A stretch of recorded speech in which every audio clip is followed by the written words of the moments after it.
తెలుగు సాహిత్యంలో తనకంటూ ప్రత్యేక ముద్ర వేసుకున్న కవి జూకంటి జగన్నాథం.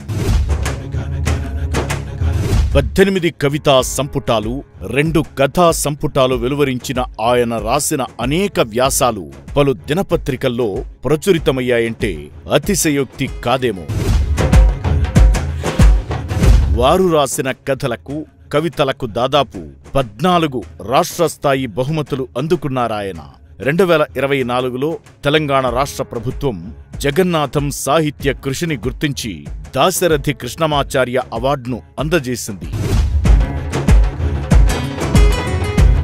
తెలంగాణ రచయితల వేదిక అఖిల భారత అధ్యక్షునిగా కొనసాగుతున్న సమయంలో మలివిడత తెలంగాణ ఉద్యమంలో తనవంతు పాత్ర నిర్వహించారు వారు. సిరిసిల్లకు చెందిన ప్రముఖ కవి, రచయిత జూకంటి జగన్నాథంతో రియల్ టాక్ విత్ ఏకే. మీరు ఫీల్ అయిన కవిత్వం ఏదైనా ఉందా?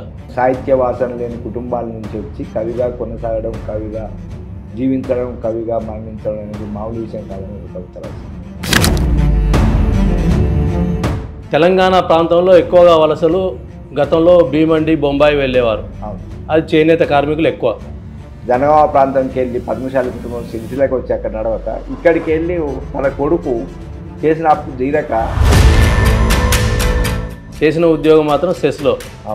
ఆ ఉద్యోగానికి, సాహిత్య రంగానికి కొంత విభిన్నమైన ధోరణే ఉంటుంటుంది. ఎమర్జెన్సీ భారతదేశంలో ఏర్పడ్డ 1970 తర్వాత ఇప్పుడు ఇలాంటి కృత్రిమ మీద లాంటివి వచ్చినాయి. ఇవన్నీ రావడం వల్ల, ప్రపంచీకరణ వల్ల ఇంకా మున్ముందు మంచి పరిణామాలు ఏర్పడతాయా, దుష్పరిణామాలు ఏర్పడతాయా? ఈ టెక్నాలజీని మంచి మార్గంలో ఉపయోగించుకోవచ్చు, కానీ ఈ టెక్నాలజీని చెడు మార్గంలో ఎక్కువ మంది ఉపయోగిస్తారు. అంటే ప్రపంచీకరణ వల్లనే చాలామంది విదేశాలకు ఉద్యోగాలు వెళ్ళారు, సాఫ్ట్వేర్ రంగం అభివృద్ధి చెందింది, రకరకాలుగా ప్రయోగాలు జరిగాయి. భారతదేశం అటువంటి దేశము ఇండస్ట్రీలో పెద్ద పెద్ద పారిశ్రామికవేత్తలు 14 లక్షల కోట్లు రేట్ ఆఫ్ రద్దు చేసి పారేసి, అదే ఒక సామాన్యునికి రద్దు చేయమంటే వాళ్ళకి చేతులు రావు. 10 ఏళ్ల కాలంలో మీరు కొంత వ్యతిరేకతగా గుర్తింపు పొందారు. కారణం ఏంటి? ప్రజల బాధలను మనం ఏ కోణంలో అయితే తెలంగాణ తెచ్చుకున్నామో అది నెరవేర్చలేని దాంతో ప్రజల నుంచి రాసిన కాబట్టి దీన్ని కొంతమంది స్వార్థపరులు వాళ్ళ అవకాశాల కోసం 2024 గత సంవత్సరం మీకు రాష్ట్ర స్థాయి అవార్డు ఇచ్చారు. దాన్ని అప్పుడు ఎలా ఫీల్ అయ్యారు? కొంచెం మనిషి తెలంగాణ లోపల కొంచెం స్వేచ్ఛా వాతావరణం పీలుస్తున్న కాలంలో ఇచ్చింది కాబట్టి ఈ అవార్డు మరింత బాధ్యత ఉంది, సంతోషం కూడా కలిగింది. కొత్తగా కవిత్వంలోకి వచ్చే వాళ్ళకు మీరు ఇచ్చే సలహా ఏంటి? 4 లైకులు వచ్చి 4 షేర్లు రాగానే గొప్ప కవి కాలేదు. సెల్ఫ్ ప్రమోషన్ ఎక్కువైపోయింది. మనం బతుకుండగా మన పుస్తకం పాత పేపర్ల దాంట్లో బండి పోకుండా చూసుకోవాలి అని చెప్పి. సిరిసిల్లకు చెందిన ప్రముఖ కవి, రచయిత జూకంటి జగన్నాథంతో రియల్ టాక్ విత్ ఏకే.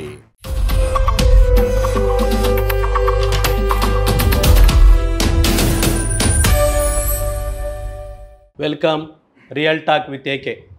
మనం ప్రస్తుతం సిరిసిల్ల జిల్లా కేంద్రంలో ఉన్నాం. సిరిసిల్లకు చెందిన జూకంటి జగన్నాథం గారంటే తెలుగు సాహిత్య రంగంలో అందరికీ సుపరిచితులు. వారు సుమారు 20 పుస్తకాలు వెలువరించారు. 14 జాతీయ రాష్ట్ర స్థాయి అవార్డులు అందుకున్నారు. అనేక కవి సమ్మేళనాలలో తమ కవితల్ని చదివి గుర్తింపు పొందారు. వారు మన ముందున్నారు. నమస్కారం సార్. నమస్కారం. వారు ఒక కవితతో, వారు రాసిన కవితతో ప్రారంభిస్తారు. విరుద్ధాంశాలు. అవుట్సోర్సింగ్ ఉద్యోగిని చేసి సఫాయి కార్మికుని కాళ్ళు కడిగి నిత్యం నీళ్లు చల్లుకుంటారు. అవుట్సోర్సింగ్ ఉద్యోగిని చేసి సఫాయి కార్మికుని కాళ్ళు కడిగి నిత్యం నీళ్లు చల్లుకుంటారు. ఉత్పత్తులను పెంచి చెత్తబండిని ఇంటింటికి తిప్పి ప్లాస్టిక్ నిషేధించబడిందని ప్రకటిస్తారు. ఉత్పత్తులను పెంచి చెత్తబండిని ఇంటింటికి తిప్పి ప్లాస్టిక్ నిషేధించబడిందని ప్రకటిస్తారు. నదీ తీరాల్లో ఫ్యాక్టరీలు కట్టి జీవధార కలుషితమయ్యాక పవిత్ర పుణ్యస్థానాలు చేస్తారు. వాడవాడలా మద్యం దుకాణాలు తెరిచి పోలీసులతో పైపులు ఊదించి జరిమానాలు విధిస్తారు. పేదరికాన్ని పెంచే చట్టాలు చేసి చిన్నపిల్లల్ని పనిలో పెట్టొద్దని లేబర్ ఆఫీసర్ యజమాని శిక్షిస్తాడు. సామాన్యులు న్యాయం కావాలని న్యాయస్థానాలు ఆశ్రయిస్తే వాయిదా మీద వాయిదాలు వేస్తారు.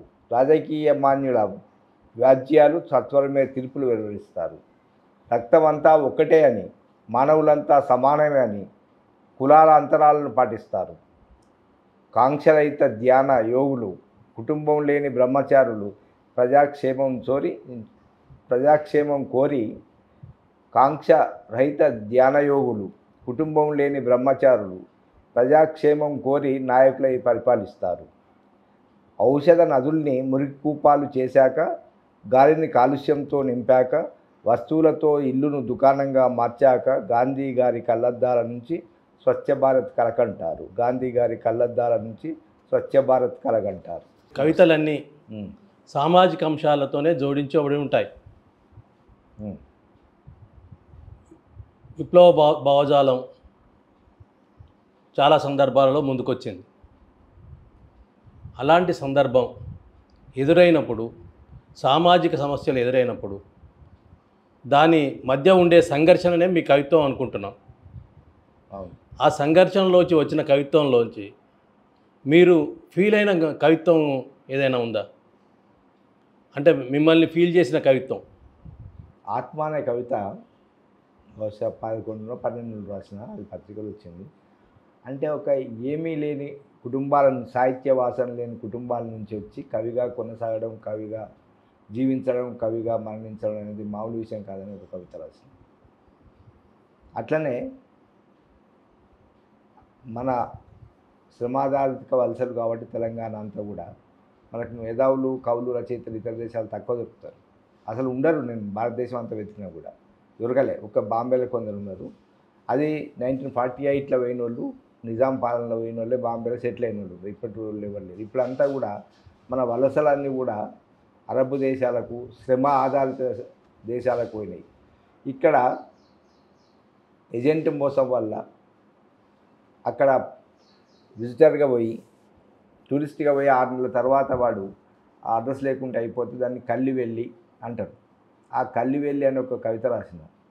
అంటే మనిషి అక్కడికి పోయినాక ఎట్లా చిరునామాను కోల్పోతాడు అనే దాని మీద కూడా ఒక మంచి కవిత 5-6 పేజీలు రాసినప్పుడు వచ్చింది కూడా. చాలామందిని ఆలోచింపజేసింది. ఇట్లా కూడా వలసలన్నీ ఇట్లా కూడా ఉంటాయి అంటే ఉంటాయి. ఇప్పుడు ఒకటే రోజు ఆడ జైల్లో పడి 2 తండ్రి కొడుకులు చచ్చిపోతారు. ఆడ వితౌట్ వీసాతోటి పోయిన వాళ్ళు అరెస్ట్ చేసి చచ్చిపోతే వాళ్ళిద్దరినీ ఇక్కడ ఉన్న దగ్గర ఊరు లోపల రుద్రంగి అని ఉంటుంది, ఒకేసారి కాళ్ళలో కాల పెట్టి పక్క పెట్టి అది బాగా కదిలించింది, బాధ పెట్టింది, హృదయాన్ని అంతా మనం పిండి పడేసింది. అప్పుడు రాసిన కవితనే కల్లివెల్లి. ఇట్లాంటివి చాలా రాసిన. అంటే వాళ్ళ కుటుంబాన్ని విషాదంలో కాకుండా ఆత్మీయులందరినీ, పరిచితులందరినీ అవును విషాదంలోకి దించిన కవిత. అవును. విషాదము సందర్భం అంటే వలసలు రకరకాలుగా ఉన్నాయి. అవును. తెలంగాణ ప్రాంతంలో ఎక్కువగా వలసలు గతంలో భీమండి, బొంబాయి వెళ్ళేవారు. అవును. అది చేనేత కార్మికులు ఎక్కువ. అవును. తర్వాత కాలంలో అది మారిపోయింది. దుబాయ్కి ఎక్కువగా వెళ్ళిన సందర్భాలే చాలా ఉన్నాయి. అవును. అంటే సౌదీ అరేబ్ కంట్రీస్ ఏదైనా దుబాయ్గానే పిలుస్తుంటారు జనరల్గా, అలవాటుగా. అవును. అక్కడికి వెళ్ళిన తర్వాత అక్కడికి వెళ్ళడానికి రకరకాల ఏజెంట్లు చేస్తున్న మోసాలు ఉంటాయి. అక్కడికి వెళ్ళిన తర్వాత సరైన ఉద్యోగం దొరకక నానా ఇబ్బందులు పడ్డ ప్లాట్లు ఉంటాయి. ఇవన్నీ మీ కవిత్వంలో జొప్పించారు. అదే కాకుండా వలసవాదమే కాకుండా 20 పుస్తకాలు రాసిన సందర్భంలో కథలు రాశారు. కథలకు అవార్డులు వచ్చాయి. కానీ కథలు కొనసాగించకపోవడానికి కారణం ఏంటి? ఏం లేదు, ఇక్కడ అప్పుడు జింబో రాజేందర్, మంగారు రాజేందర్ అంటే ఇక్కడ అడ్వకేట్గా పనిచేస్తుండే సిరిసిల్ల కాడ. ఆయన వేణుడే కాబట్టి నేను కూడా ఇక్కడ పనిచేస్తుంటే అసలు మనం ఇంత చదువుకున్నాం కదా, కథలు ఎందుకు రాయొద్దు మనము అనేది చర్చ జరిగింది. రాయొచ్చు, ఏముంది రాయాలి మనము అని నేను అన్నాను. అప్పుడు ఏదో ఆంధ్రజ్యోతి వారపత్రికలో దీపావళి కథల పోటీ పెట్టారు. దానికి అవార్డు కూడా వచ్చింది. దాన్ని డెడ్ లైన్ పెట్టుకొని ఇద్దరం కథలు రాసినాం. నేను వలస అనే కథ రాసిన, ఆయనేమో వేరే కథ రాసిండు. దానికి అప్పుడు 35,000 కథలు సెకండ్ ప్రైజ్ వచ్చింది. ఆశ్చర్యపోయిన ఏంటంటే మొట్టమొదటిసారి నేను అంతకుముందు చదివిన సాహిత్యం లోపల హైదరాబాద్లో కథ స్టార్ట్ అవ్వడము, విజయవాడలో స్టార్ట్ అవ్వడము, వైజాగ్లో స్టార్ట్ అవ్వడము, చెన్నైలో స్టార్ట్ అవ్వడం. అరే మరి మన దగ్గర ఎందుకు కథలు స్టార్ట్ కావు, ఒక ప్రారంభం ఎందుకు కాదు, మన జీవితం ఎందుకు చిత్రీకరించద్దు అనేది నా లోపల అంతర్గతంగా అప్పటికే అస్తిత్వ వేదన ఉంటుండే. అప్పుడు సిరిసిల్ల బస్టాండ్ కేంద్రంగా ఒక వలస కుటుంబం జనగామ ప్రాంతంకి వెళ్ళి పద్మశాలి కుటుంబం సిరిసిల్లకి వచ్చి అక్కడ నడవక ఇక్కడికి వెళ్ళి తన కొడుకు చేసిన అప్పు తీరక పెళ్ళైన 2-3 నెలలనే భీమండికి పోతుంటాడు. ఆ బస్టాండ్ కేంద్రంగా బస్సు ఆ కదిలే దృశ్యాలని అన్నీ తీసుకొని జీవిత నేపథ్యానికి రాసిన కథనే అది. అట్లా దానికి 2వ ప్రైజ్ వచ్చి బాగా పేరు వచ్చింది. అనేక సంకలనాల్లో కూడా ఆ కథ వచ్చింది. అప్పుడు నేను కూడా ఏం ఆలోచించాను అంటే మనం రాస్తే మనదంటూ ముద్ర ఉండాలి ప్రతి కథకు అనే దాంతో కథలు నేను ఇప్పటికి కూడా రాసినవి కూడా యాతన కానీ, లేకపోతే స్తన్యం అనే కథ కానీ, లేకుంటే కళేబరం కానీ, ఇట్లా 15 కథలు రాసిన. ప్రతి కథకు ఒక ముద్ర నాది ఉంది. అనేక కథా సంకలనంలో కూడా తెలుగు కథా సంకలనాలనే ఆంధ్రప్రదేశ్లో కానీ ఇక్కడ వేసినా కానీ సంకలనాలు వచ్చినాయి. కాబట్టి ఆ విలువలతోటి మనకంటూ ఒక అధ్యయనం ప్రత్యేకంగా ఉండాలంటే దాంతో చేనేత కార్మికులు ఆత్మహత్యలు జరిగినాయి 2002లో ఒకట. జరిగినప్పుడు ఇండియన్ లిటరేచర్ అప్పుడు సాహిత్య సంచిక సంవత్సరానికి ఒకటి వేస్తుంది తెలుగు ఇండియన్ లిటరేచర్. వాళ్ళు నన్ను కథ అడిగారు. అరే నేను కవిత్వం రాస్తున్నా కథ రాయాలంటే మీరు మంచి కథలు రాస్తారు మాకు తెలుసు అని ప్రత్యేకంగా ఎడిటర్ ఫోన్ చేసి ఎట్టి పరిస్థితుల్లో మీరు కథనే రాయాలి, మీకు ఒక వారం రోజులు ఎక్కువ టైం ఇస్తామంటే అప్పుడు నేను వైపని అనే కథను ఆత్మహత్య నేపథ్యంలో కథ రాసిన. అంటే ఇట్లాంటి కాబట్టి ఆ విలువలకు ఆ స్థాయి కథలే రాయాలనే దాంట్లో ఇప్పటికి కూడా నా పరిధి మేరకు నా అధ్యయనం మేరకు నేను పరిశీలించే వాటిని మాత్రమే కథలు తీసుకొచ్చిన. అది కారణం అంతే తప్ప ఏం లేదు. అంటే 2 పుస్తకాలు వేశారు అవును కథలై. అవును మీరు చేసిన ఉద్యోగం మాత్రం ఇప్పుడంటే రిటైర్ అయ్యారు, అవును చేసిన ఉద్యోగం మాత్రం సెస్లో. అవును ఆ ఉద్యోగానికి ఈ సాహిత్య రంగానికి కొంత విభిన్నమైన ధోరణే ఉంటుంటుంది. అవును దాన్ని ఎలా తట్టుకోగలిగారు? ఉపాధి కోసం జీవిక కోసం ఉద్యోగం చేసింది నేను. నా లోపల అంతర్గతంగా ఉన్నటువంటి సాహిత్య అభిలాష ఆకాంక్ష ఏదైతుందో సిరిసిల్ల ఉన్నటువంటి లైబ్రరీస్ చదివిన, లేకుంటే ఇక్కడ ఉన్న అప్పటికైనా సీనియర్ నా కవులు కొంతమంది వాళ్ళ ఇంటి లైబ్రరీలు చదివిన, స్పెషల్ సండే అప్పుడు వచ్చేటువంటి పత్రికలన్నీ వారపత్రికలన్నీ సాహిత్య వేదికలు. నిజంగా కూడా చెప్పాలంటే అప్పుడు నాకు కొనుక్కొని దశ లోపల కూడా నేను ఇక్కడ ఒకప్పుడు వ్యవసాయ కాలం ఇప్పుడు పెద్ద మోరైంది, దాని పక్కకు ఒక మోచాయనే డబ్బా పెట్టుకొని చెప్పులు కుడుతుండే. ఆయనకు ఆంధ్రప్రభ వస్తుండే ఆ రోజులలో. అది సండేదు మండే పైన చెక్కి పెడుతుండే నా కోసం, ఆ పిల్లాడతారు రతంగా పెళ్ళికి అని.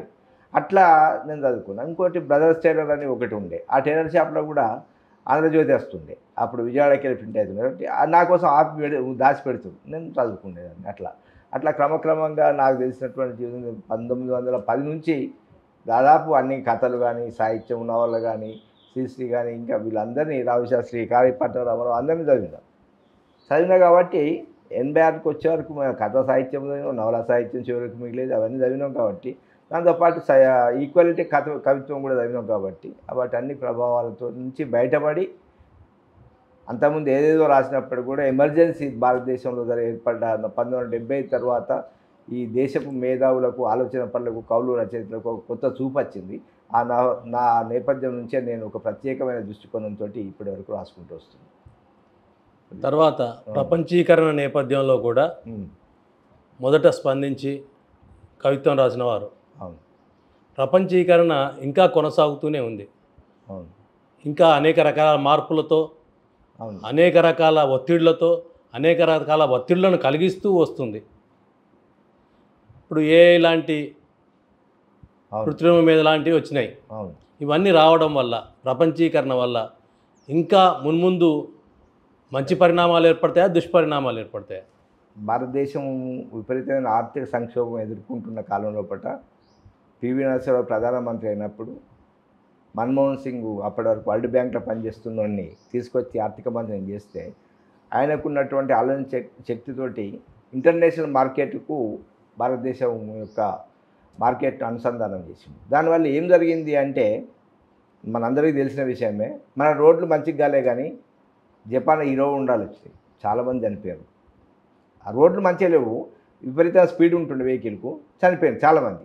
అంటే మన ఆర్థిక విధానం ప్రపంచ మార్కెట్ తోటి అనుసంధానం చేస్తే మన జీవితాలు, మన గ్రామాలు, లేకుంటే మన వ్యవసాయం, మనకున్నటువంటి అన్ని వనరులు కూడా అట్లనే జరిగిపోయింది. ఉదాహరణ చెప్పినట్టు హీరో హోండా లెక్క, మన రోడ్లు మంచి కాకముందే హీరో హోండా వచ్చింది. హీరో హోండా వచ్చి చాలామంది ప్రాణాలు తీసుకుంది. అట్లా ఇప్పుడు 4 లైన్స్ రోడ్లు వచ్చినాయి, 6 లైన్స్ రోడ్లు వచ్చినాయి. అప్పుడు లేవు కదా, డబుల్ లైన్ రోడ్.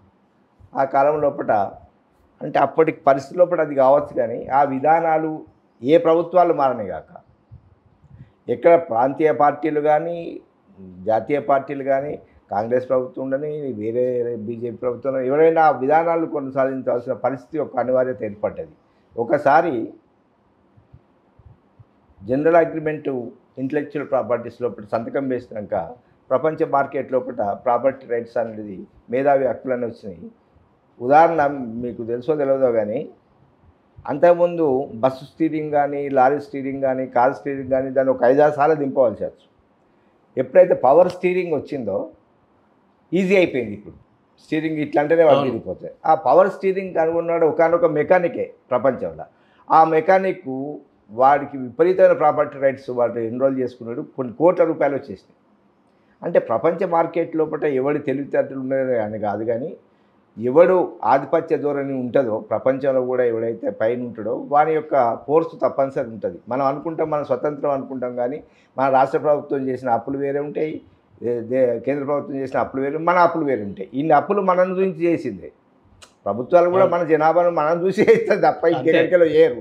మళ్ళీ మన పైన మన అప్పులు కూడా ఉంటాయి. అట్లా ఉంటుంది ఇండైరెక్ట్ డైరెక్ట్ అనేది. ఒకరి అప్పులు విమర్శిస్తారు కానీ వాళ్ళు అప్పులు చేస్తూనే ఉన్నారు. అంతే అంతే. ఇప్పుడు ఈవెన్ మనం ఒకటి కొనాలనుకుంటే జిఎస్టీ ప్రతి దాని మీద పడుతుంది. అలా అవును, పేస్ట్ కాడ నుంచి బ్రష్ కాడ నుంచి పడుతుంది, ప్రతి దాని మీద పడుతుంది. ఇండైరెక్ట్ ఏమవుతుంది మనకు తెలుస్తలేదు, కానీ ప్రతి దాని మీద ఒక ఛాయ్ తాగుతూ కూడా జిఎస్టీ పడుతుంది. సో ప్రపంచం లోపల ఒకసారి మార్కెట్ పరిణామాలు ఎట్లా ఉన్నాయంటే ఇప్పుడు భారతదేశం అనుభవించి ఇవాళ ఆర్థిక రాజకీయ మాటలు కాకుండా ఇవాళ మతపరమైన మాటలే ప్రతి ఒక్కరు మాట్లాడుతుంది. అది మాట్లాడితే వాటి లోపల సారం లేదు. అవి ఇవాళ అమలు చేసేటువంటి వాతావరణం కూడా లేదు భారతదేశం లాంటిగా. ఈ ప్రపంచ అభివృద్ధి చెందిన దేశాలు కానీ అభివృద్ధి చెందుతున్న దేశాలు కానీ అట్లా ఉంటాయి. అంటే మతవాదులు ఈ ప్రపంచాన్ని వాళ్ళు ఏలుతున్నారు. ఇప్పుడు ఏమంటే ట్రంప్ అమెరికన్ అంటాడు, మనం ప్రధాని మోడీ హిందూ అంటాడు, ఇంకోటి రష్యన్ అంటాడు. ఇట్లా చైనా వాళ్ళు ఆత్మగౌరవం, పాకిస్తాన్ వాళ్ళ ఆత్మ. అంటే మతపరమైన వాటితోటి ప్రభుత్వాలు కొనసాగుతున్నాయి తప్ప ఆర్థిక రాజకీయ స్పష్టమైన ప్రజలకు మేలు చేసేటువంటి దాంతో కొనసాగుతుంది. ఇప్పుడు చిన్న ఉదాహరణ ఏంటంటే అప్పు, మన ఉదాహరణ ఒక ఫైనాన్స్కి ఒక బ్యాంకు పోతే 100 సంతకాలు పెట్టించుకుంటాడు, చదవం మనం. ఎన్ని ఉండాలో అన్ని నిబంధనలు అందులో ఉంటాయి మన అవసరం కాబట్టి. ఆఖరికి వాళ్ళు ఏమంటారు, ఎవరిని నువ్వు గ్యారంటీ ఇస్తావు అంటారు. అదే పలానా నువ్వు గ్యారంటీ ఇస్తా అంటే మరి ఆయన ఎంప్లాయ్ అయితే ఆయనది సాలరీ సర్టిఫికేట్ అవిదే ఇవిదే అని అన్ని తీసుకు రకరకాలుగా ఉంటాయి. అవి అన్నిటినీ అట్లనే వరల్డ్ బ్యాంక్ కూడా ఏం చేస్తుందంటే మనం అప్పిస్తుంది, అట్లనే సంతకాలు పెట్టించుకుంటుంది. సంతకాలు పెట్టించుకొని ఏం చేస్తారంటే ప్రతి సెక్రటరియట్ లోపల వాళ్ళ ఆఫీస్ ఒకటి ఉంటుంది, కన్సల్టెన్సీ ఆఫీసులు అంటారు వాటిని.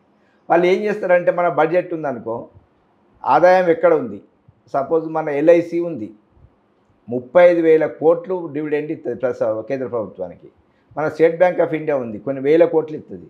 వీటి మీద వాళ్ళు వేస్తే కానీ దీన్ని ప్రైవేటైజేషన్ చేయాలని అడుగుతారు. ఎందుకంటే మన ఆదాయం దెబ్బతీయాలి. ఇంకోటి సబ్సిడీ తక్కువ చేయమంటారు. వాడేమో అక్కడ వ్యవసాయం సబ్సిడీ విపరీతంగా ఇస్తాడు, మన దగ్గర వద్దంటాడు. ఇది జరుగుతున్న వ్యవహారం. పంచీకరణ అంటేనే అంతే. దుష్ఫలితాలు ఉంటాయి, ఫలితాలు ఉంటాయి, మనకు అందాయి ఆ ఫలితాలు మళ్ళీ ఉన్నోనికే అంతాయి అవి. అంటే ప్రపంచీకరణ వల్లనే చాలామంది విదేశాలకు ఉద్యోగాలు వెళ్ళారు, సాఫ్ట్వేర్ రంగం అభివృద్ధి చెందింది, రకరకాలుగా ప్రయోగాలు జరిగాయి. కొన్ని సత్ఫలితాలు ఉండొచ్చు, కొన్ని దుష్ఫలితాలు ఉండొచ్చు. ఎక్కువ శాతం దుష్ఫలితాలే ఉంటాయి, మనకు సహజంగానే ఉంటాయి. ఇప్పుడు భారతదేశం అటువంటి దేశము ఇండస్ట్రీలో పెద్ద పారిశ్రామికవేత్తలు 14 లక్షల కోట్లు రేట్ ఆఫ్ రద్దు చేసి పారేసింది. అదే ఒక సామాన్యునికి రద్దు చేయమంటే వాళ్ళకి చేతులు రావు. ఇప్పుడు ఉదాహరణ మార్కెట్ ఉంటుంది, రైతు ఏమంటుండు, అరే పంట మాకు ధర ఇప్పింది, ఈ దళారును తీసిపారేసి మాకు డైరెక్ట్ ఇస్తే అయిపోద్ది కదా అంటారు. కానీ ఈ వ్యవస్థ దళారీ వ్యవస్థనే కాబట్టి అది చేయరు. కానీ వీనికి రైతు బంధు అని ఇంకేదో అని ఎత్తారు, కిసాన్ సమ్మాన్ అని ఎత్తారు తప్ప వాళ్ళు అది చేయరు. ఎందుకు చేయరంటే ఈ చేయరు. మీ సాహిత్యంలో కూడా కాదు. ఇలాంటి ఆలోచన ధోరణిలో ఎక్కువగా వస్తుంటాయి. అవును. తెలంగాణ రచయితల వేదిక జాతీయ అధ్యక్షులుగా ఉన్నారు.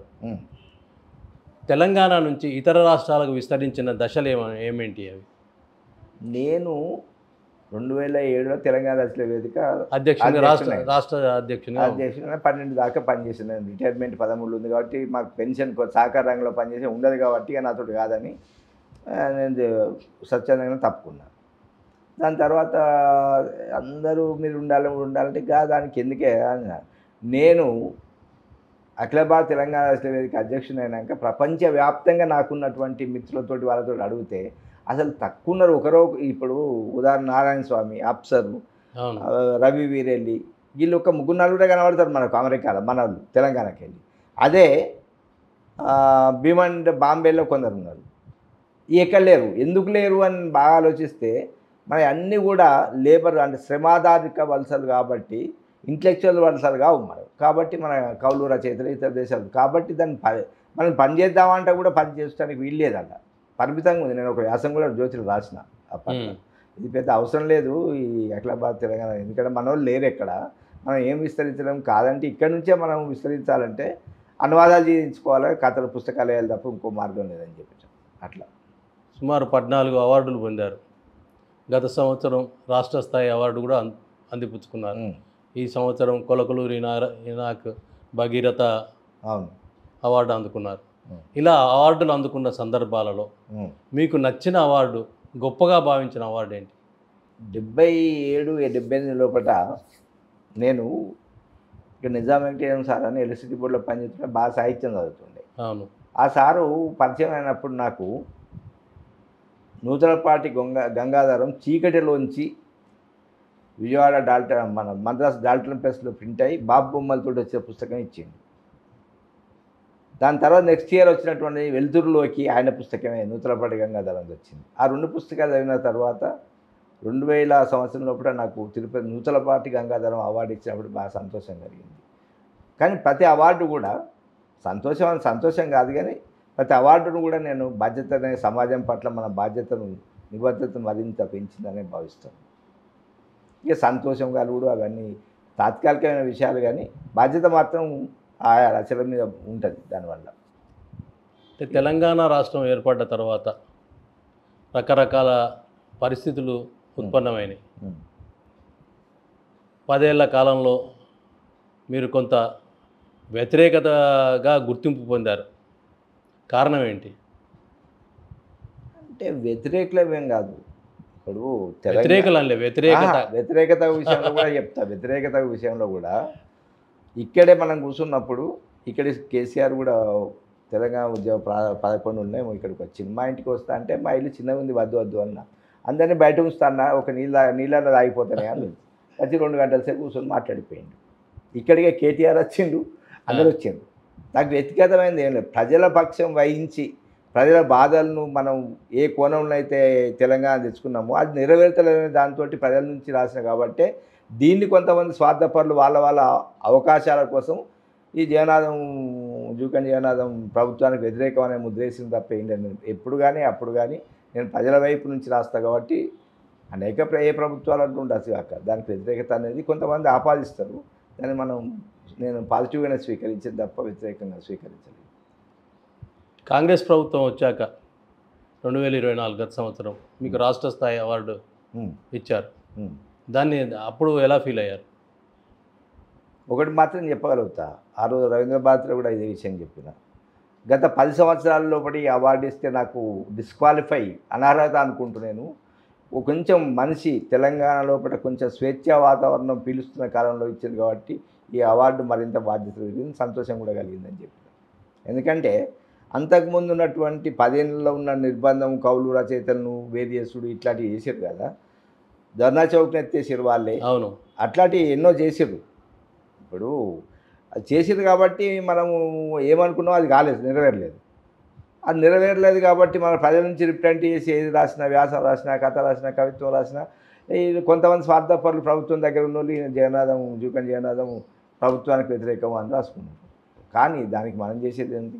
2012లో నేను ముందే పసిగట్టి ఆంధ్రప్రదేశ్లో ఒక వ్యాసం రాసిన. 1948లో జరిగినటువంటి అప్పటి వరకున్న దొరలు, దేశ్ముఖులు, భూస్వాములు అంతా కూడా రూమీ టోపీలు ధరించి షేర్వాన్లు వేసిన వాళ్ళంతా కూడా వెంటనే మారిపోయి గాంధీ టోపీలకు వస్త్రాలకు వచ్చినట్టు ఇప్పుడు తప్పనిసరి ఈ గులాబీ కండువలతో రాబోతున్నారని రాసిన ఒక వ్యాసం. కేసీఆర్ వీళ్ళంతా వాళ్ళ సంతోష్ వాళ్ళు ఇట్లా ఫోన్ చేసి అన్న అట్లా కలవదే కాదే అని అయితే చూడు అన్న. అయిందా లేదా? మనం అంత సాక్ష్యమే కదా మనం అందరం. అటువైటుగా జరిగింది కదా అదే. ఇప్పుడు ఏ రైతు ఆత్మహత్యలు ఉండద్దు అనుకుంటే 6,000 పైన ఆత్మహత్యలు జరిగినాయి. అది నిజమే కదా, దాన్ని ఒప్పుకోవాలి. కానీ మనం ఏదో మాట మాట్లాడి ప్రజలు అంత ఈజీగా అవకాశం కోసం చూస్తారు ఎప్పుడైనా ప్రజలు. అవి ఇప్పటికి కూడా కొనసాగుతున్నాయి కదా ప్రభుత్వాలు. ఎప్పుడే కొనసాగుతాయి, ఇప్పుడే కాదు ఎప్పుడైనా కొనసాగుతాయి. కారణం ఏంటంటే ఇప్పుడు నేను చెప్తే కదా, దళారీ వ్యవస్థను తొలగించారు కానీ రైతు బంధు మాత్రం ఇస్తా అంటారు. అది మార్కెట్ లోపల నువ్వు ఏజెంట్లను తీసేయి, డైరెక్ట్ గవర్నమెంట్ కొను. ఇప్పుడు మద్దతు ధర ప్రకటించావు, అదే ధరకు కొను. అక్కడ ఎందుకు కొను? మళ్ళీ వాడు తీసుకుపోయి ఏజెంట్ గోదాంలో పెట్టి వాడు ఒక్క ఫోన్ తోటి ఇక్కడ కొంటాడు, ఆడ అమ్ముతాడు అంతే. ఇప్పుడు ఈ వాళ్ళ వైపు ఉందా ప్రభుత్వం, రైతు వైపు ఉందా? రైతు ఉండేది మద్దతు ధర. 1000 మంది చచ్చిపోయిన చలికాలంలో ఢిల్లీ. ఏం చేశారు? ఏ ప్రభుత్వం కూడా ఏం చేయలేదు. ఈ ప్రభుత్వం అనుకున్నటువంటి లక్ష్యం ఏంటి? నేను 15,000 ఇస్తూ 2 లక్షలు మాఫీ అయితే చేస్తావు అంతే తప్ప నువ్వు అంతకన్నా ఎక్కువ చేయలేవు, సాధ్యం కూడా కాదు. మీరు మొట్టమొదటి కవిత ఎప్పుడు రాసింది? ఒక విధంగా మార్గదర్శకులు అప్పుడున్నటువంటి జక్కన వెంకటరాజం అంటే ఆయన ఒక సెస్సులో పనిచేస్తుండే. అప్పటికి ఆయన అప్పుడు కృష్ణపత్రికలో కథలు రాస్తుండే. ఒక 2-3 కవిత్వం కూడా వస్తుండే అక్కడక్కడ. ఆయనే పరిమితంగా చెప్తుండే. కానీ ఆయన మిత్రుడైనటువంటి నిజాం వెంకటేశ్వర సార్ అప్పుడు పెద్దపల్లిలో ఏఈగా పనిచేస్తుండే. వస్తాడు ఇప్పుడు దసరాకు, జగన్నాథం నీకు పరిచయం చేస్తే నువ్వు ఏం చదివినావు, ఇక్కడ మస్తు చదివినావు, తీగ సార్ చదివిన కాడికి మావాడిని పరిచయం చేస్తా, అప్పుడు నీకు విస్తరిస్తుంది ప్రపంచాన్ని చెప్తే ఆయన అనేక పుస్తకాలు పాపం చనిపోయే వరకు కూడా ఇప్పటికి కూడా చనిపోయే ముందు కూడా నవోదయకు పోయి చెప్పాయా ఏం కొత్త పుస్తకాలు వచ్చి చెప్పు, మా జగన్నాథం ఆటలు రాసుకుని పంపు, నేను ఇప్పుడే ఫోన్పే కొడతాను అట్లా పంపించిన రోజులు ఎన్నో ఉన్నాయి. ఇంకా అట్లా మార్గదర్శకులు ఉన్నారు తప్ప ఇది ఈవెన్ మా నిజాం వెంకటేశ్వర సార్ పదే అండి ఇక్కడ అందరూ బాధపడుతున్నారు. జగన్నాథ్ 2318 పెన్షన్ రాదు, ఎందుకు అట్లా ఎందుకు రాస్తుండు, అందరు తెలుసు జగన్నాథం అనుకుంటే వీళ్ళు సారు పెద్ద సమస్య కాదు వస్తే అది అంటే అన్న మరి మీరు ఎప్పుడు కూడా నాకు అవకాశవాదిగా మారమని చెప్పలే కదా అన్న. అన్నాక కోపానికి బాధపడి ఆయన ఫోన్ పెట్టేసిండు. 2 నెలల తర్వాత ఫోన్ చేసిండట అందరికి చెప్తే ఒకే ఒక్కడున్న తెలుగు సాహిత్యంలో ఆ మాత్రం కథ కానీ ఏదో రాసినా కవిత్వం రాసినా ప్రజల వైపు నుంచి చెప్పాను ఆయన అట్లనే ఉండని అన్నట్టు. మళ్ళీ 2 నెలల తర్వాత 1 గంట సేపు చెప్పింది ఇదే విషయం, నువ్వే కరెక్ట్ అంటున్నారు ఇక్కడ ముందు అట్లా. సిరిసిల్ల ప్రాంతంలో చాలా మందికి ఆయన ప్రేరణ. అవును నిజామంటే సార్ చాలా మందికి ప్రేరణ, ఆయన అందుకున్న వాళ్ళకి ప్రేరణ. అందులో ముఖ్యుని నేనే. ఇక ఆయన సాహిత్యం రాసింది లేదు, కథలు రాసింది లేదు. నేను చెప్తున్నా అమెరికాకి వెళ్ళి ఒక పుస్తకం తీసుకొచ్చి పంపించి పాఠకుడు మాత్రమే. వల్చర్స్ అని ఇందిరాగాంధీ పీరియడ్లో ఒక ఇంటర్నేషనల్ జర్నలిస్ట్ రాసిన బుక్ కావాలన్న. అరే నీకెందుకైనా ఇంగ్లీష్ పుస్తకం అన్నాడు. కాదు ఇట్లా కావాలంటే వల్చర్ అంటే ఏందో చెప్పన్నాడు. అంటే రాబందులు అన్న. అరే అది తెప్పిస్తున్నారు, $1000 కట్టించి తెప్పించిండు. అల్లుడు ఉంటే అక్కడికి వెళ్ళి తెప్పించి పంపించిండు. నాకు సాహిత్యం పట్ల ఆయనకున్న ప్రేమ అది. మొట్టమొదటి కవిత ఏది? నా కవిత 1900 ఎమర్జెన్సీ తర్వాత జనతా ప్రభుత్వం వచ్చింది. ఒకవైపు మన దగ్గర ఇండైరెక్ట్గా విప్లవ పోరాటాలు ఉద్యమాలు కూడా జరుగుతున్నాయి ఉత్తర తెలంగాణలో. అప్పుడు ఒకసారి ప్రభుత్వం ఇందిరాగాంధీ కాంగ్రెస్ ప్రభుత్వం మరి జనతా ప్రభుత్వం వచ్చింది చూడు, అప్పుడు నేను ఒక పోయం రాసిన జ్యోతిలో.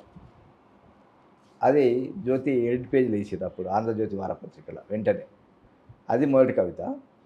ప్రేరణ దానికి కూడా సమాజమే, ఇంకేం లేదు. అప్పుడు విప్లవోద్యమాలు చాలామంది కవులను రచయితలను అవును అటువైపు మళ్లించాయి. అవును.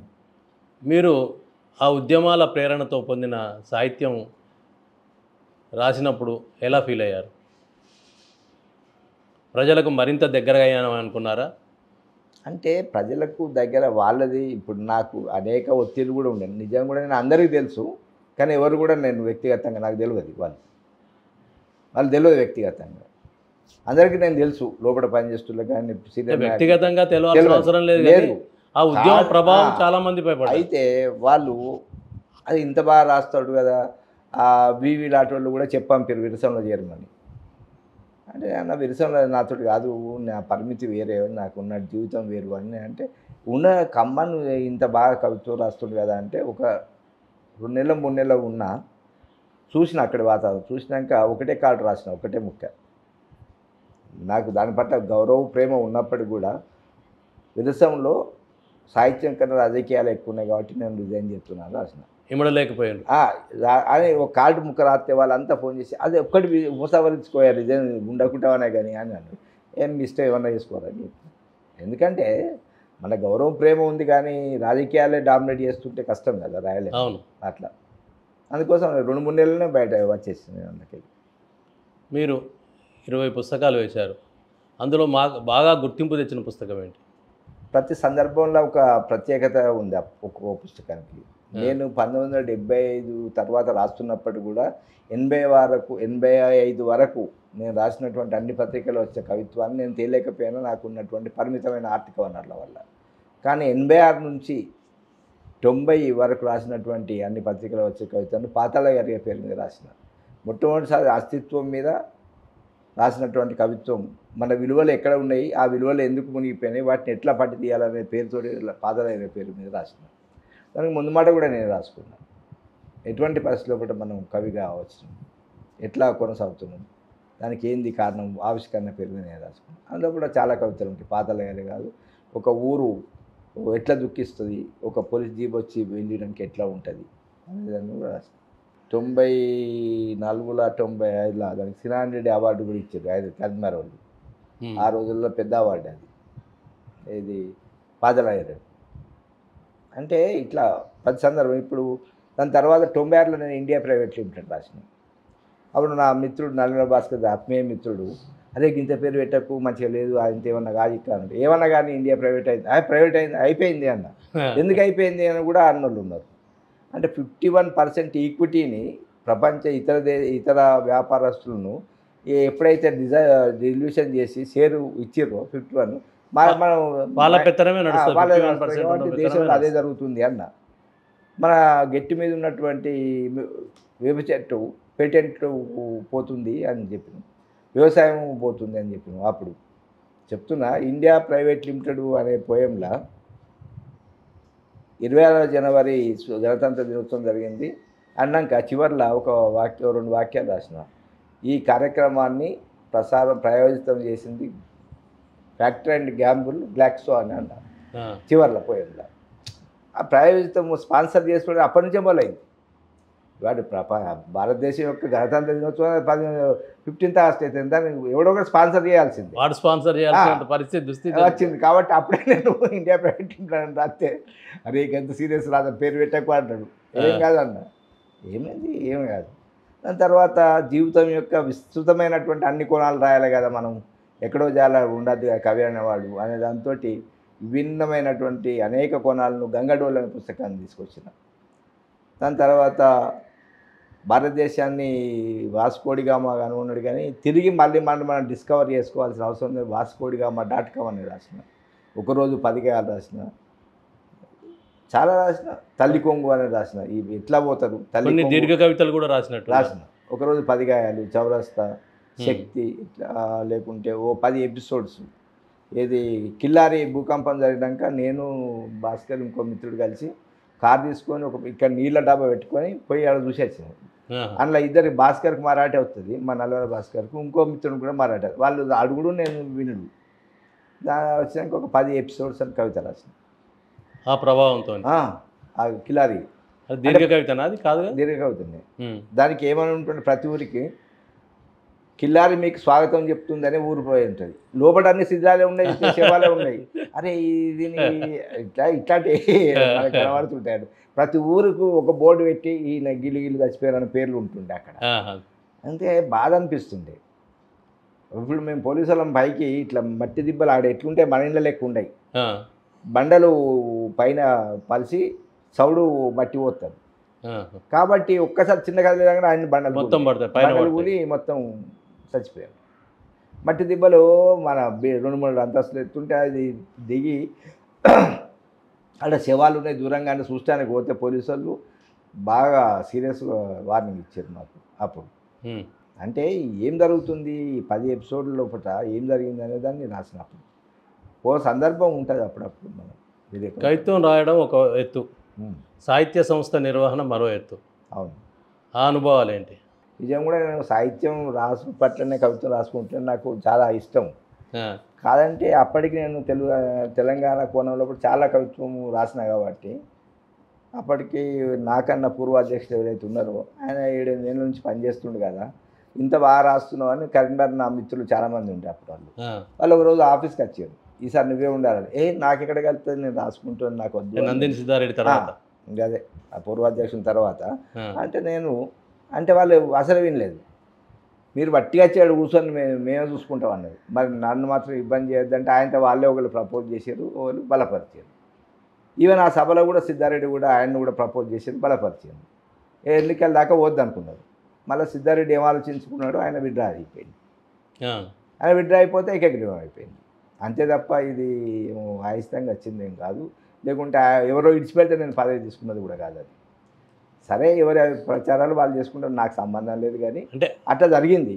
కానీ దాని తర్వాత నేను దాదాపు అన్ని జిల్లాల కమిటీలు వేసినా, అంతటి తిరిగినా, అంటే ఒక వేగాన్ని పొందింది అప్పటి వరకు. నా పీరియడ్లో పడి తెరవే ఒక వేగాన్ని పుంజుకొని అనేక సభలు నిర్వహించాం. హైదరాబాద్లో అఖిల భారత తెలంగాణ వేదిక సభను ఏర్పాటు చేసినాం. అట్లనే చాలా తెలంగాణ రాష్ట్ర సభలు, తెరవే సభలు కూడా 4-5 నిర్వహించాం.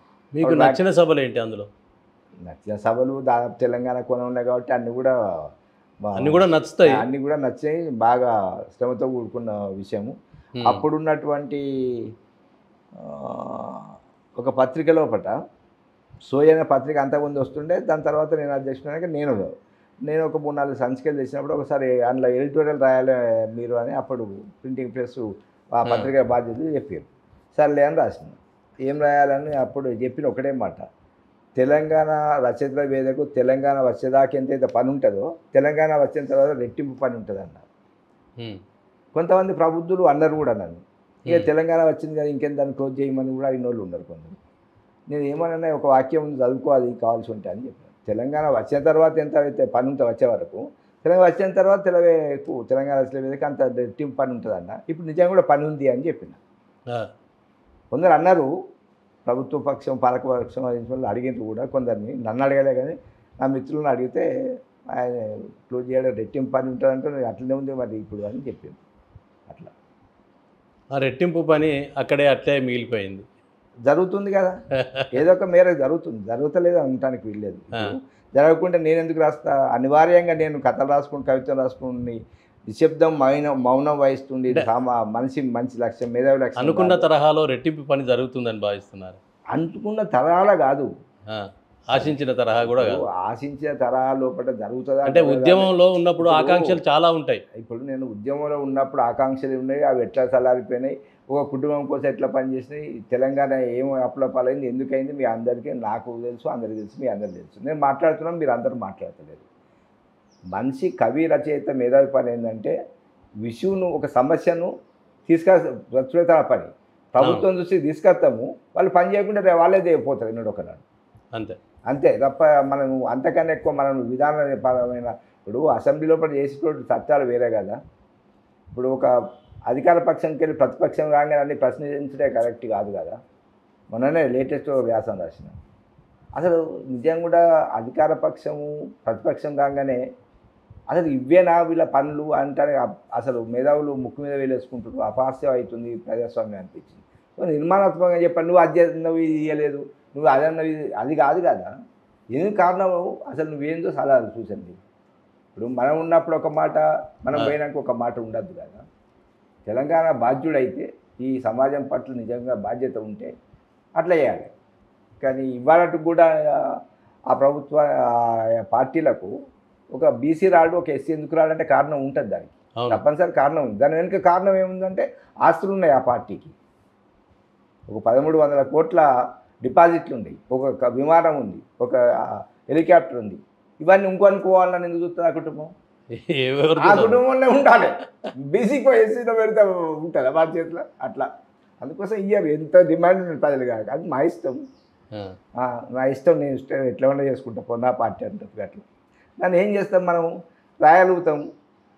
అంటే సమాజానికి ప్రేరణ కలిగించడమే కవి బాధ్యత. అంతే కదా, ప్రేరణ కలిగించి విషయాన్ని ఎజెండా మీద తీసుకొచ్చడం మన పని, బాధ్యత. ఇప్పుడు నేను అనివార్యంగా ఎందుకు వ్యాసాలు రాసిన అంటే ఇప్పుడే చెప్పింది. నేను మేధావి లోకం మౌనం వహించి నిశ్శబ్దంగా ఉంటే ప్రజలకు తీరని అన్యాయం జరుగుద్ది. కాబట్టి నేను రాసిన ఆ వ్యాసాలు 15 వ్యాసాలు. వ్యాసాలకు ఎలా స్పందన లభించింది? అది చెప్పడానికి వీళ్ళేది స్పందన ఏంటి? మొదటి వ్యాసాలు నేను అట్లా అంటే వాళ్ళే బాధపడ్డారు. అది జరిగింది. అది జరిగింది. తర్వాత ఇప్పుడు సరే చాలామంది ఫోన్ చేస్తుంటారు, కొంతమంది చెప్పారు కూడా, ఇంకెందుకు సార్ ఇక వాళ్ళ పేరు అనవసరంగా బతికించకూరి, ఇక అవి రాయకూరి అన్నారు. మస్తు రాసేది ఇక రాయకూరి, ఆ పేర్లు గతం గురించి రాయకూరి, ఇప్పుడేం చెప్పాలని చెప్పుర్రి అన్నారు. తెలంగాణ రచయితలు వేదిక పరంగా కానీ లేదా వ్యక్తిగతంగా కానీ కొత్తగా కవిత్వంలోకి వచ్చే వాళ్ళకు మీరు ఇచ్చే సలహా ఏంటి? లెక్చర్ను కాదు, ఉపాధ్యాయుని కాదు, లేకుంటే ఎవరో గాడ్ ఫాదర్లు మాకు వెనకట పూర్వీకులు మా కుటుంబం వాళ్ళు ఎవరు చదువుకున్న వాళ్ళు లేడు, సాహిత్యం పట్ల ఉన్నోళ్ళు కూడా లేరు. నేనే సదాగా ఎదిగి వచ్చిన కాబట్టి కొత్త తరానికి చెప్పేది ఏంటంటే, ఈ రోజుల్లో నిన్ననే ఉగాది కవి సమ్మేళనానికి ఒక కవిత రాయమని అడిగారు నన్ను. ఏది రాష్ట్ర ప్రభుత్వం సంస్కృతి శాఖ సైబర్ వసంత వాళ్ళు ఏం ఇచ్చారు అంటే, ఈసారి శీర్షిక వసంత కోకిల మీద కవిత్వం రాయమన్నాడు కల్చరల్ డిపార్ట్మెంట్ వాళ్ళు. నేను సైబర్ వసంత కోకిల అని రాసిన. ఎన్ని సీసీ కెమెరాలు ఉన్నా చిక్కని పొలిటికల్ గజదొంగ, ఎన్ని సీసీ కెమెరాలు ఉన్నా చిక్కని పొలిటికల్ గజదొంగ, సంపదను కాజేసిన మాటల మరాఠీ అసలు సిసలైన లఫంగా. ఎటువంటి కాలం వచ్చిందని గతంలోకి ప్రయాణం చేయకండి. వసంతం ఫార్మెట్ సైట్లోకి ఉగాది ఫార్వర్డ్తో లాగిన్ కండి.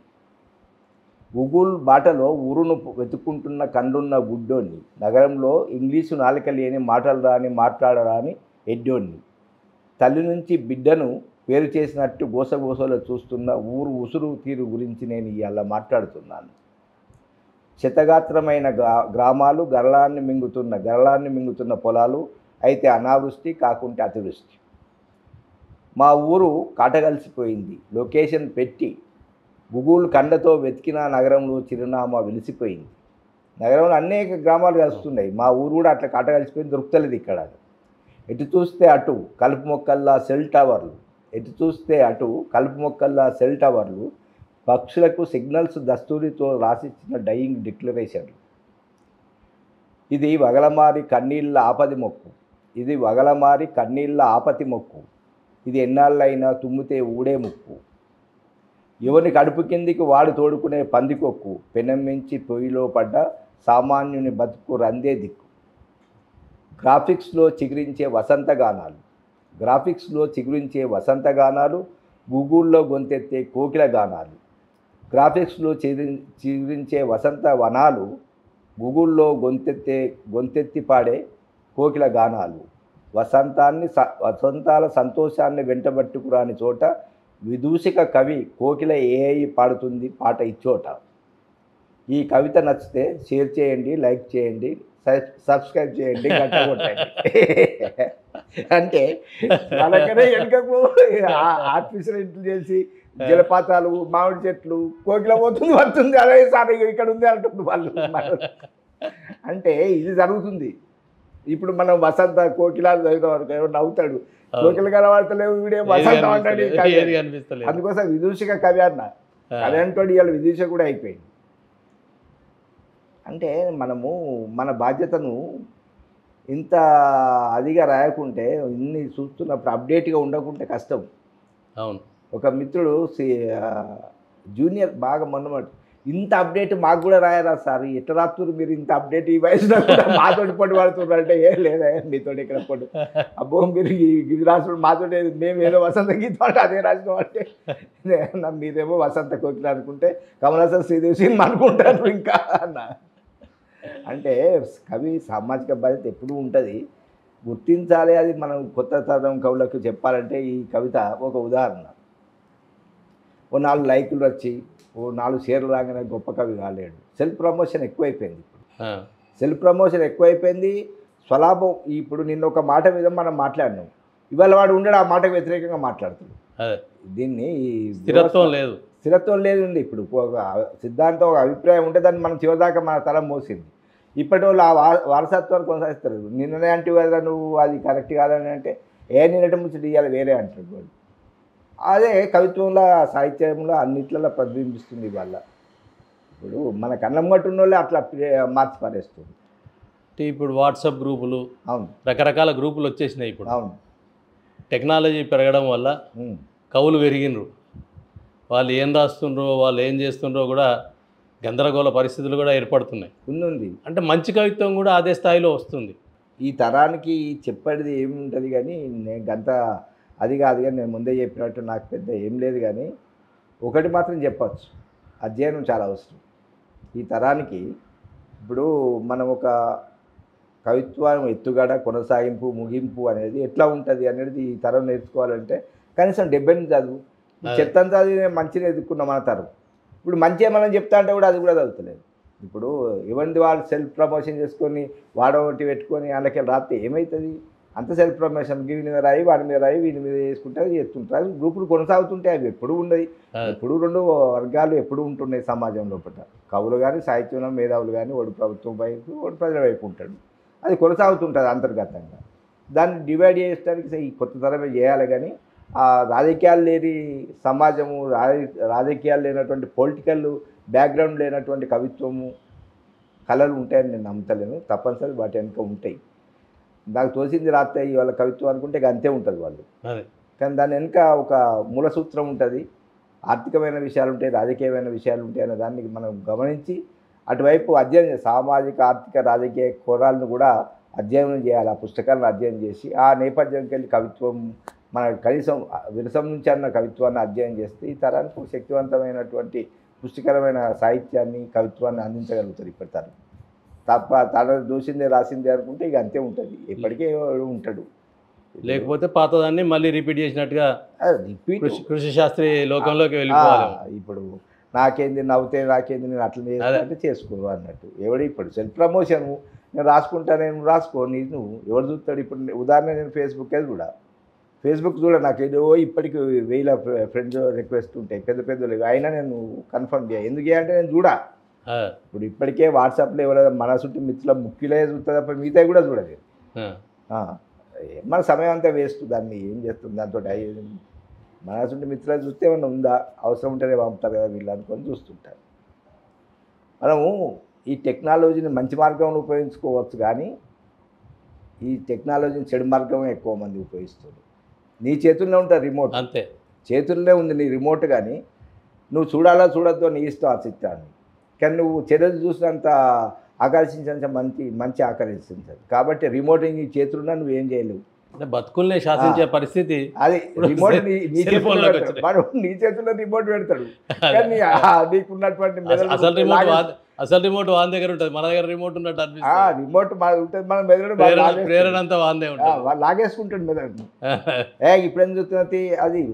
ఇప్పుడు ఒక్క 10 సెకండ్లకు 19 లక్షల యాడ్ ట్యాక్స్ కట్టి ఏమంటారు IPL చూస్తాం, క్రికెట్. అది మనకు తెలుసు. అయినా ఎందుకు చూస్తాము? అది ఎందుకు చూస్తాము? చూడాలి. ఇప్పుడు మనం ఊకున్నా కానీ మన పిల్లలు చూస్తారు. అరే అది కాదురా, వాడు పైసలు చేస్తున్నారు వాళ్ళంతా కథ అని అంటే కూడా అమెరికా ఆడుకోదురా, చైనా ఆడది, అది రష్యా ఆడది అంటే వాడు ఆడుకుంటే మనకేందంటారు. ఇప్పుడు వ్యవస్థ మన చేతులు అట్లా తయారైంది. ఇప్పుడు మన ఇంట్లో ఉదాహరణ ఒక కుక్కర్ ఉంటుంది. మన ఇంటి మొడికి వెళ్ళి వాడు 10 సామాన్లు అడిగిపోతుంటాడు. కుక్కర్కి ఇంకో కుక్కర్ ఇస్తా అంటే మంచిగా పనిచేసేది బారేస్తారు, చెత్త మళ్ళీ కూడా కలుసుకుంటారు. అవసరం ఉన్నా లేకున్నా నువ్వు వస్తువులు ఉండే, లేకుంటే టీవీ నిన్ను ఎప్పటికి కూడా. అందుకోసం సేల్స్ రిప్రజెంటేటివ్ అన్న టీవీని నేను. ఆ సేల్స్ రిప్రజెంటేటివ్ లెక్కనే ఇది కొను అంటాడు. వాడు MBA చేసినోడు అదే బాత్రూమ్ సామాన్లు అమ్మ కొంటారని బ్యాగ్ పట్టుకొని వస్తాడు. ఏమవుతుందా నీకు MBA చేసి ఇదంటే సార్ టార్గెట్ ఇస్తే 5,000 వస్తాయి. 5,000 కోసం పనిచేసే దిక్కుమేల పరిస్థితులు ఉన్నాయి వాళ్ళ. వాడు MBA చదువుతుంది, PG ఎత్తింది. ఇది ఒకవైపు జరుగుతుంది. కానీ ఈ సమాజం పట్ల ఒక చిత్తశుద్ధితో పనిచేసే తరం కూడా ఒకటి ఉంది. అది అందుకోవాలి యువతరం, అందుకోవాలి తప్ప తను రాసిందే గొప్పది, తనే సెల్ఫ్ ప్రమోషన్ చేసుకుంటూ ఉంటే అది ఏం లేదు, ఉపయోగం లేదు. తాత్కాలికంగా సంతోషం అనిపించచ్చు ఆయా వ్యక్తులకు, కానీ దీర్ఘకాలికంగా అవి ఏమి ఉండదు. మన కళ్ళము నేను ఇప్పటికీ చెప్తున్నా, ఒకే ఒక్క మాట ఎప్పుడైనా ఏ కవులుగా రాసేది చెప్తాను, నువ్వు ఏదన్నా రాయ, మనం బతుకుండగా మన పుస్తకం పాత పేపర్ల దాంట్లో బండి కూడా పోకుండా చూసుకోరా అని చెప్తారు. మనం బతుకున్నాక బతికినాక ఈ పుస్తకాలు ఏదైనా అమ్ముకొని వాళ్ళు మనకి సంబంధం లేదు, కానీ మనం ఉన్నంతసేపట్ల కనీసం అట్లా సజీవమైన కవిత్వం రాయాలి, సాహిత్యం రాయాలని చెప్తుంటారు. ఇంకా కవి చచ్చిపోయినట్టే కదా, మన కళ్ళ పాత పుస్తకాలు అది ఎవడ పోతుందంటే, ఇంకా పాత పుస్తకాలు కాదు, పాత పేపర్లో పోతుందంటే మనమే చచ్చిపోయినట్టు లెక్క, ఏం రాసినట్టు మనం.